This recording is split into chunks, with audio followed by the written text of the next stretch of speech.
એમાં તમને બતાવતો જઈશ, બરાબર? તો અમારા રવિનાબેન મસ્ત તૈયાર થઈ ગયા છે શનિવારે નો ડ્રેસ પહેરીને, અને કોમલબેન પણ.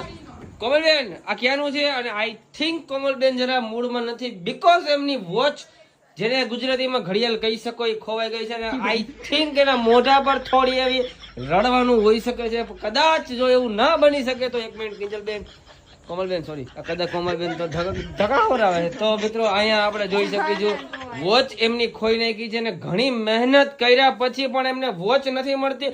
શું આ ખરેખર ન્યાય છે? નથી ને?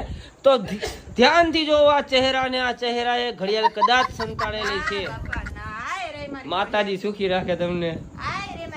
કદાચ આને સંતાડેલી ઘડિયાળ છે. ને કાજલબેન થઈ ગયા છે 1 નંબર તૈયાર. સેમ પણ ફેર એટલો છે આનામાં ને આનામાં કે આને શનિવારીના પહેર્યા છે ને આને રવિવારીના પહેર્યા છે, અને આને બુધવારીના. શિલ્પા મેડમ પણ તૈયાર થઈ ગયા છે, અને ભેગા એમના સન